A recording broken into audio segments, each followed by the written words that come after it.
If I asked you to name the most powerful economy in the world, you'd probably say the United States, and you'd be right. With its endless stream of innovative companies, dominance in global industries, and sheer scale, America has held that title for decades. But what if I told you that not too long ago, the United States came dangerously close to losing its crown? That another nation, small in size but mighty in ambition, was on the verge of overtaking it? So close, in fact, that American businessmen began enrolling themselves and even their children in language classes, just to prepare for a world where this country would lead the global economy. The challenger came from somewhere in Asia, a country once left in ruins after World War II, but rebuilt into a technological and industrial powerhouse. A nation whose cars, electronics, and innovations swept across the globe with unprecedented speed. That country was Japan. For a brief moment, the land of the rising sun looked unstoppable. Its companies were dominating global markets, its wealth was skyrocketing, and many believed that it was only a matter of time before Japan overtook the United States as the world's #1 economy. But then, just as Japan reached for the top, the ground crumbled beneath it. The miracle turned into a nightmare. And what followed was not just a downturn, but a historic collapse. One so severe that it would haunt Japan for more than 30 years. This is the story of the rise and fall of Japan's economic miracle.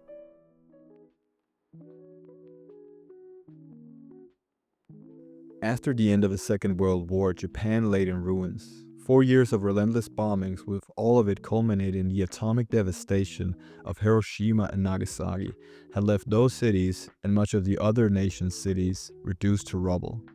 Its industrial base was shattered, its GDP cut in half compared to pre-war levels, and widespread famine loomed. A disaster only averted through emergency food shipments from the United States.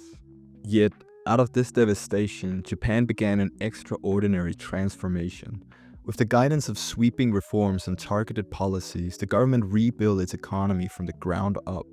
Tariffs on imports were cut, insolvent companies were cleared from the market, and banks were allowed to write off uncollectible loans. At the same time, businesses were granted easier access to credit, and stronger competition laws forced Japanese firms to innovate and improve.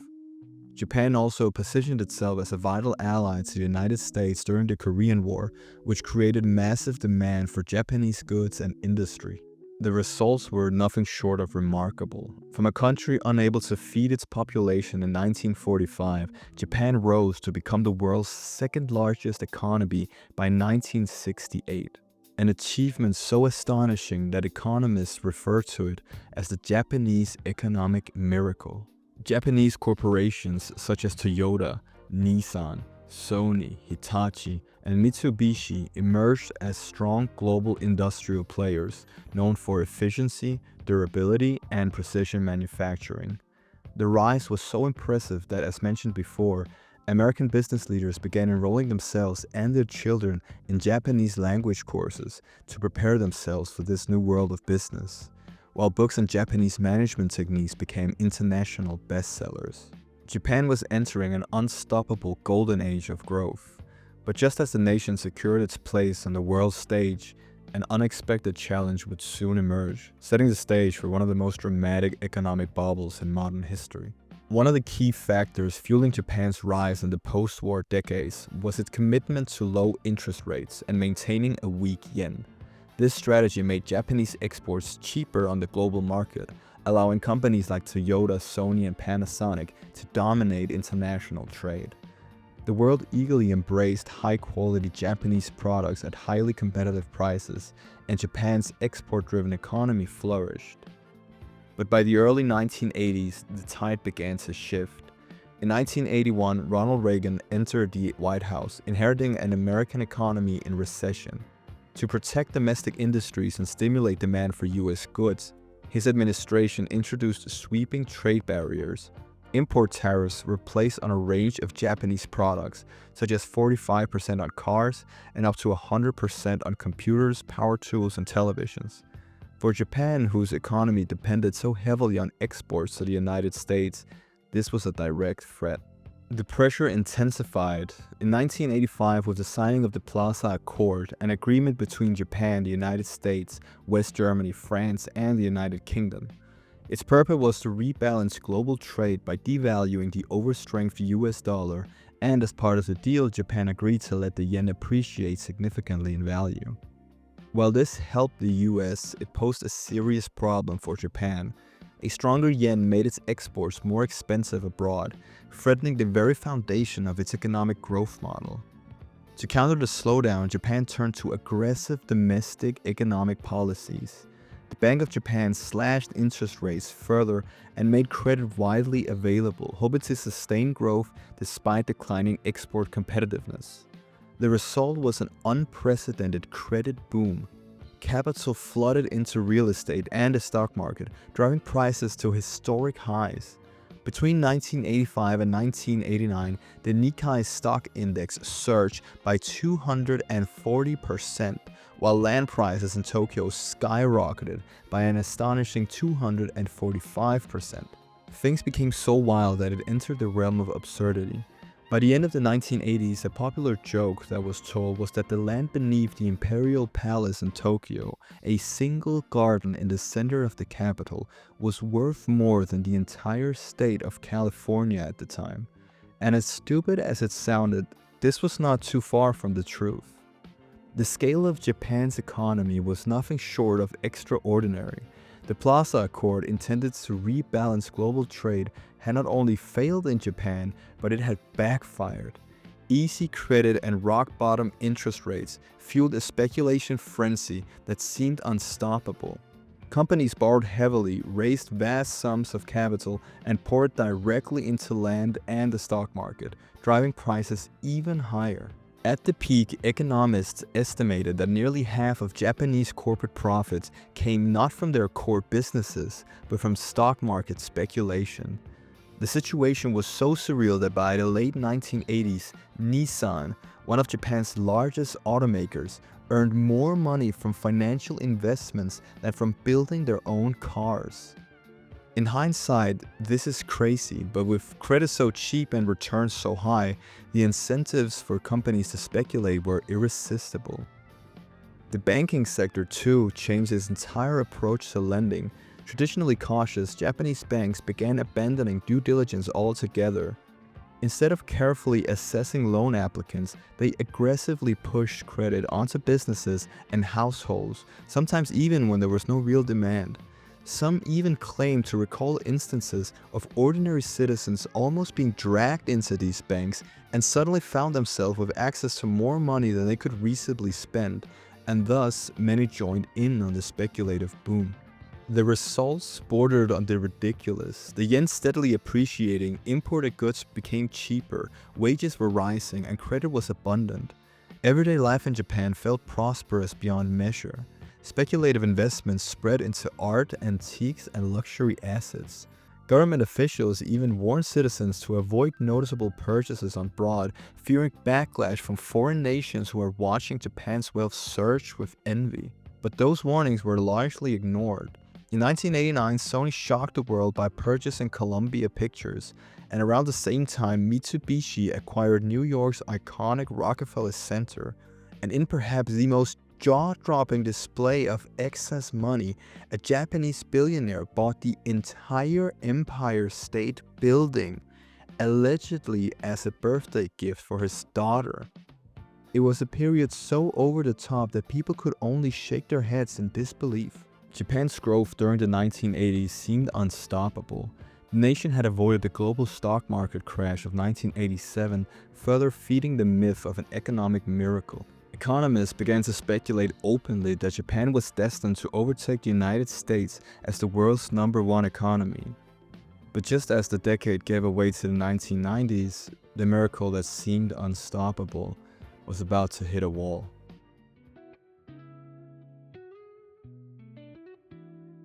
By 1990, Japan's economy had become dangerously overheated. Asset prices were spiraling out of control, and the Bank of Japan could no longer stand by. In an effort to cool the frenzy, it began raising interest rates. But by the time these measures were taken, the damage had already been done. For years, Japan had enjoyed explosive growth with seemingly no consequences, and now the reckoning had arrived. The sudden tightening of credit brought the speculative boom to a grinding halt. Real estate prices collapsed, stock markets began plummeting, and the vast wealth that had appeared almost overnight began to evaporate just as quickly. The structure of Japan's banking system made the situation even worse. Rigid and inflexible, it struggled to adapt to the crisis. Years of reckless lending, non-productive investments, and inflated property values now came back to haunt the economy. Loans which could not be paid back began piling up on bank balance sheets, while companies and individuals alike found themselves drowning in debt. What followed was not a brief correction, but a prolonged stagnation. The bursting of the bubble ushered in an era of lost growth, soaring debt, and economic collapse. This period of time would also be given a name, and it would come to be known as Japan's lost decade.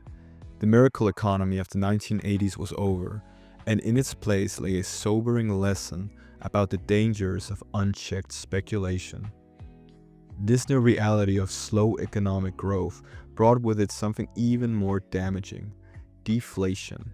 Unlike inflation, which gradually erodes the value of money, deflation does the exact opposite. It makes money more valuable over time, and while that might sound positive at first, in practice, it can be devastating. Consumers hold back on spending, expecting prices to fall further. Businesses see revenues shrink and investment dries up. Over years, deflation locks an economy into a vicious cycle of stagnation. Japan's corporate culture added another layer to this crisis. Traditionally, Japanese companies avoid mass layoffs to preserve stability and loyalty, and it did so during this time too. But to keep costs down, they stopped hiring new employees. This meant that the younger generation who was now entering the Japanese workforce faced fierce competition for fewer low-quality jobs. This resulted in youth employment skyrocketing, wages stagnating, and a growing sense of insecurity setting in. At the same time, many families delayed or abandoned their plans to have children, which fed into Japan's demographic decline, a challenge that the country would grapple with for decades. Meanwhile, Japan's banks were trapped by the legacy of the bubble era. During the 1980s, they had issued massive volumes of cheap loans with little regards for risk. Collateral requirements were weak, and many borrowers had pledged assets in the form of real estate and shares that were now worth only a fraction of their bubble-era valuations. This resulted in a mountain of bad loans clogging the financial system. Rather than writing off these debts, banks held onto them, hoping values would recover, but this only made them hesitant to issue new loans, particularly to struggling companies. With slower investment stifling entrepreneurship, the economy became paralyzed. What emerged was a system of so-called zombie banks and zombie companies, institutions that were technically alive but in reality were being kept afloat artificially, dragging down the rest of the economy with them. The Japanese government did not sit idle though, as the economy stagnated. In an effort to stimulate growth, policymakers cut interest rates and introduced quantitative easing and poured enormous sums into infrastructure projects such as roads, bridges, and train lines in the hopes of jump-starting the economy. Yet, despite these efforts, consumer spending remained low. The psychological scars acquired from the burst of the bubble had completely shaken public confidence, and after witnessing such extreme highs and catastrophic lows, households and businesses alike grew cautious, unwilling to take risks in an uncertain future. However, things was about to get worse. As if the economic situation wasn't bad enough, a tragedy struck Japan in January 1995 when the Great Hanshin earthquake devastated the city of Kobe. Lasting just over 20 seconds, it killed more than 6,400 people and destroyed tens of thousands of buildings. The disaster sent shockwaves through the financial system. Insurance companies began scrambling to prepare for massive payouts and began selling foreign currency reserves and buying yen, pushing the currency's value higher. This sudden appreciation made Japanese exports more expensive, adding yet another burden to struggling companies. The Bank of Japan responded by slashing interest rates to a historic low of just 0.5% in an attempt to encourage banks to lend. But the scars of the bubble still remained fresh. Banks were terrified of creating new bad loans and largely refused to extend credit. Instead of supporting a recovery, they became risk-averse to the extreme. Small and medium-sized businesses, the backbone of Japan's economy, were left starved of capital. Some were even stripped of the little funds that they had left as banks reclassified collateral and called in their debts. A bitter saying regarding banks during this era was soon filling the streets of Japan. Quote, "Banks lend umbrellas when it is sunny and take them away when it rains." End quote. For many Japanese, this phrase perfectly described the cruelty of a financial system that had failed them in their greatest time of need. By 1997, Japan's troubles deepened once again. In an effort to address its ballooning budget deficit, the government enacted the so-called fiscal structure reform, a policy aimed to impose more discipline regarding how to handle the budget. But when it failed to deliver results, panic set in.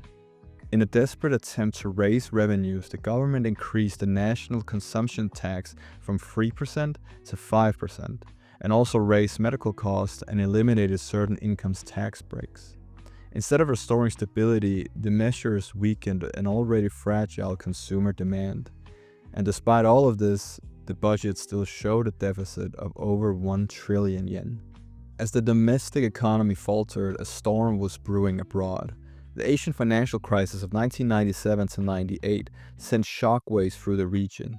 In Japan, fear quickly spread through the banking system.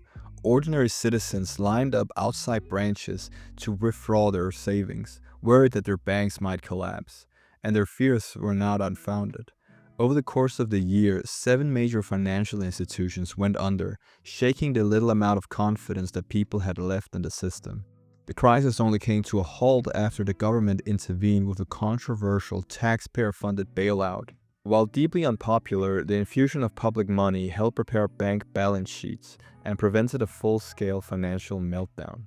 By the end of the decade, Japan was not only battling economic stagnation, but also grappling with political instability and corruption scandals that further eroded public trust. Yet, after years of false starts and painful reforms, a slow shift began to take place. As the 1990s drew to a close, the nation finally started to heal. The long-lost decade had not only left scars on Japan's economy, but also its financial system and its people. But it also forced difficult adjustments that would shape the path forward into the new millennium.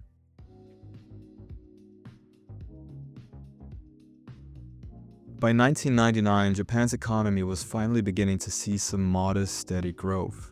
A wave of reforms, deregulation, and liberal initiatives helped make Japanese companies leaner and more competitive on the global stage. But despite these efforts, one enemy refused to disappear: deflation. Prices continued to stagnate, and attempts to reignite healthy inflation repeatedly failed. The scars of the lost decade ran deep. Japan's birth rate had been declining for years, and its population was rapidly aging, a trend that erodes the labor force and threatens the country's long-term outlook. On top of that, the pessimistic mindset forged in the 1990s persisted. Banks stayed extremely cautious, only lent to large corporations while avoiding riskier borrowers. Companies too grew wary of adopting new technologies and workplace practices. This culture of caution made sure that Japan's economy didn't collapse, but it did not help it grow much either. Nowhere is this stagnation clearer than in Japan's stock market. The Nikkei 225 index, Japan's equivalent of the S&P 500, crashed hard after its 1989 peak.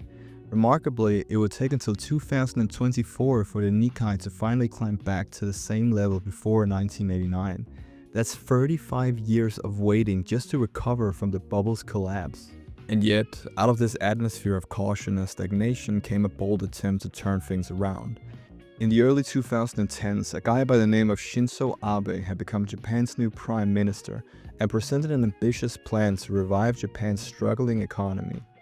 At a time when risk-taking was viewed as reckless, Abe pushed forward with a program that would come to be known as Abenomics, and also a bold economic strategy called the Three Arrows. So what did these 3 arrows entail? Well, the first arrow was aggressive monetary easing. Basically, the Bank of Japan flooded the economy with money. They slashed interest rates and even went into negative territory, and also went on a massive bond buying spree. The idea was to weaken the yen and making Japanese exports cheaper and push inflation towards a 2% target. It was a gamble, but it did give businesses and investors a lot more confidence. The second era was a flexible fiscal policy, which you can sum up to increasing government spending. Abe's administration launched stimulus packages worth billions, building infrastructure and injecting money directly into the economy. The goal was to jumpstart demand and break the cycle of deflation that had haunted Japan for decades. But of course, with Japan already sitting on the world's highest public debt, this era came with some serious risks. And finally, the third era, structural reforms. This one was about long-term change, opening up rigid industries by cutting red tape and boosting productivity, which aimed to encourage more women and elderly people into the workforce. He also wanted Japan to be more open to trade and joined agreements like the Trans-Pacific Partnership. On paper, the three arrows looked like a powerful strategy. Shoot them all together and Japan could finally break free from decades of stagnation. But in practice, the arrows didn't hit all their targets. The first two, those being monetary easing and fiscal spending, made an immediate impact. Stock markets surged, exports grew, and business confidence improved. But the third arrow, that being structural reform, moved much slower. Some industries resisted the change, and labor laws were only partially reformed. And also, none of the arrows touched on Japan's much deeper issue, that being its aging population. But I don't think that this is a problem you can fix with policies alone.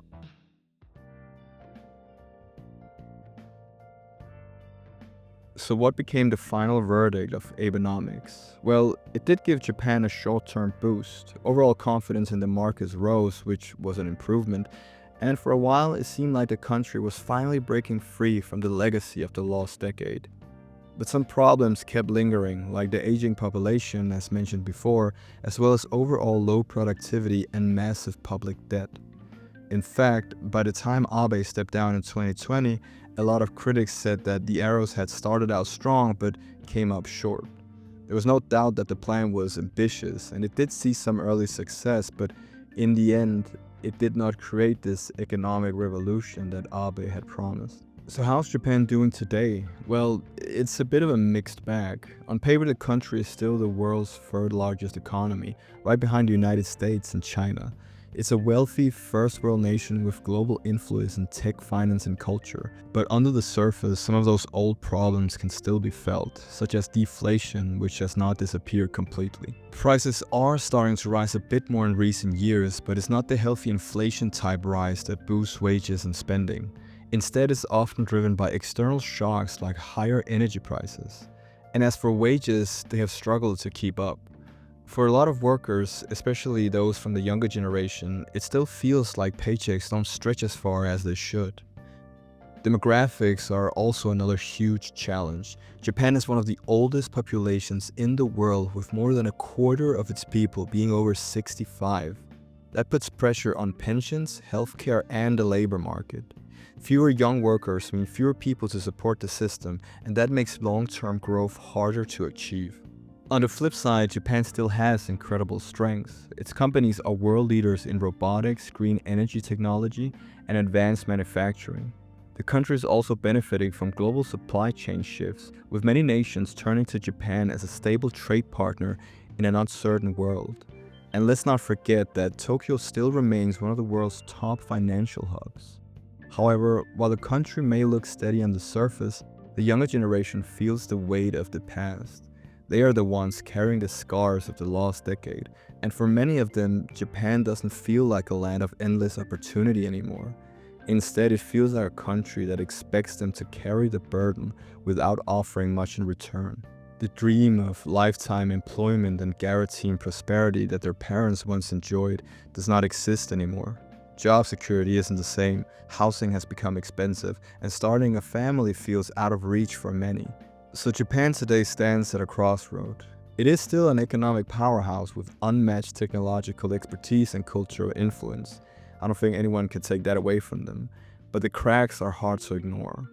Whether the country finds a way to reinvent itself for the next generation, or whether it continues to wrestle with the same old demons of deflation, demographics, and stagnation, will decide what Japan's future will end up looking like. If you watched until this point of the video, thank you so much for watching. Please leave a like if you enjoyed this video and also subscribe if you want to see more. This has been another tale from Wall Street, and I'll see you in the next one.